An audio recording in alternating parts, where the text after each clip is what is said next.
back. Hey, welcome. Thanks, Mr. Martin. Thanks for stopping by. Boy, name is Brock. You owe a I'm client listening of to mine Philip $10,000. Marlowe. Hello? This is Marlowe, Isabel. I'm calling from a drugstore in Hollywood. Has Bruce returned yet? No, and he won't. He's been kidnapped. What's that? And whoever did it wants $50,000 before morning or we'll never see Bruce alive again. I love listening to Philip Marlowe, old-time radio programs. It was produced from 40s to 50s, and coincidentally, the same time our dinnerware was produced. Oh, by the way, I'm Andrew, so welcome to my channel. And here I talk about all things, but today I'm talking about my dinnerware collection, which is Russel Wright. If you don't know about Russel Wright, he was really one of the premier designers of the 20th century. His dinnerware, his first line of dinnerware called American Modern, reigned supreme for 20 years from 1939 to 1959. It sold over $159 million worth. It was the highest selling dinnerware line in history. And Russel Wright was this designer who was really believed that good design was meant for everybody. His American Modern line, his first line, was something very new to the consumer. They'd never seen anything like his line. It was these beautiful shapes that were sculptural, natural, these glazes that were beautiful. There was no ornamentation as in previous China sets, and you could buy American Modern as open stock, so you didn't have to buy a whole set all at once. You could buy a smaller set, you could add on to it. He really transformed the way people bought their dinnerware, and he and his wife Mary were very focused on marketing themselves and marketing the product. Basically, they invented lifestyle marketing. He put his name on his product. He literally put his signature, Russel Wright, on the back of his product, and he created a brand around his personality. Well, that hadn't been done before. And so Russel Wright was a household name. People knew him. And just like people know Martha Stewart, they know Ralph Lauren, this Russel Wright invented that kind of marketing. Yeah, he's somebody most people don't know about today, but he was instrumental in sort of how we live today because he introduced Americans to this more laid-back way of living. American Modern, which was his first line of dinnerware. It was great. People loved it, but it had its drawbacks. It was glazed ceramic. It was more prone to chipping.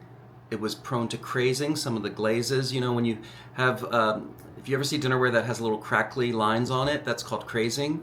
Now, didn't stop sales. People bought it, but after it was introduced, he became aware of the drawbacks and he wanted to create something better. The American Designers Institute in 1941 awarded American Modern the best ceramic design of the year. It was highly regarded, people loved it, but again, some drawbacks. To fix the problems, Russel Wright wanted to come up with a new line. He wanted to create something that was very strong and durable. When you think about it, this was 1947. There was the GI Bill, the World War II had ended, people were home and they were, middle class was expanding, right? New homes were being built. New products were being produced. One of the new products was dishwashers. Everybody had a new home and a new dishwasher. So he needed to create something that was durable enough for the dishwasher, durable enough for young families. So Wright approached the Iroquois China Company of Syracuse, New York, to create this new line of dinnerware that he eventually called Casual. It was the Casual line. And he fired this china up to 2,300 degrees Fahrenheit. So it had thermoshock properties, and it's called vitrified china. So it was extremely hard, extremely durable. I'm going to show you today my cup and saucers. I don't know if I can get that in there. This is the first design produced by the Iroquois China Company. Wright, being the egalitarian of design that he was, he wanted to create something that was very unique, very in line with the art pottery of the day, characterized by unique glazes. The sense of it was done by a craftsman. These features of art pottery he incorporated into something that was mass produced like this. And that's where we get this mottled glaze. Let's turn this over. You can see it says Russel Wright China by Iroquois. But it doesn't have a casual on it. And you'll see later that on the back stamp, he adds the word casual. Here, it's pretty solid handle, substantial in its height. And these foam or mottled glazes came in what was called oyster white, powder blue, brown, and I'm assuming this is a chartreuse yellow. It's a simple design. The really thing that brings its characteristic is the glaze. This was the first one he came up with, 1947. This lasted until 1949 when he redesigned it. I'm going to show you what he came up with next, and that's what I've been drinking my coffee out of right now. This is the next redesign. And you can see here, look at this, look at the handle. So that handle kind of goes back onto itself. It's more symmetrical that way. Looks a little bit more sophisticated maybe that way. More in line with what we think of as China, as a cup and saucer that you find in a traditional China set maybe. That's what I'm thinking. Now, what he did here, it's hard to read, but he has his back stamp on this. It's smaller. It actually says Iroquois Casual China by Russel Wright. So here we see the naming of it, and you can see here too. Get a picture of that. This line was a little lighter. What I'll show you next is the third final design of the Iroquois cup and saucer. And we come to this now. He redesigned it he went sort of back to that other kind of handle of the first line, right? So it doesn't meet itself here. It goes back, but it's a little bit more extended. It's a little more loopy. You see more of this graceful curve that is different from the first one, which was a little bit more bulky, I think. And so you can even see that the footer here, or these connectors where it connects, it's not as robust as the first design.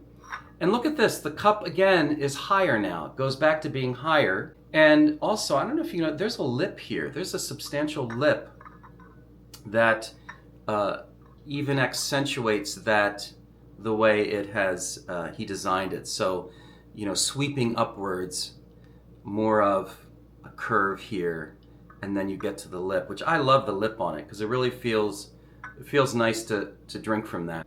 The previous design, and I'll show you this. Let's go here. And I love this new design because the handle's so easy to use. Your finger fits in it so nicely. And this one was always kind of too small for my sausage fingers. And this I just love. But look how it's harkens back to the original design. It still feels like what we'd think of China to me. It feels a bit more sophisticated.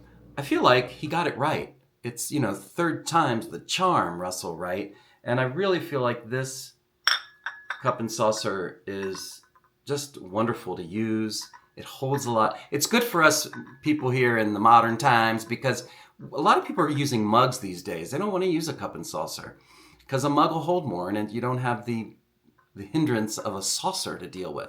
But I love this because it still holds a lot of coffee and you get to use a cup and saucer, which I really enjoy. So I want to show you the different color. This is the sugar white in the redesign. This color was called lemon yellow. It's just beautiful. And we have here the pink sherbet. Doesn't that go nicely with this tablecloth? It picks up the pink in here and goes well with the yellow. I just love this one. And I love them all. Here again is the blue, which is he named Ice Blue. Really handsome color. Love this one. This is called Lettuce. Such a pastel-y color. Again, this really goes well with the tablecloth, I think, too. By the way, this is a Simtex tablecloth, which I just love. But look at this. It's one of my favorites. This is called Cantaloupe. Just gorgeous, deep, these solid colors. I mean, this is what, 1949. Decades later, these cups still are stunning. Their color has still retained its beautiful color. They haven't crazed, no chipping. He succeeded in accomplishing what he wanted to accomplish with Iroquois Casual.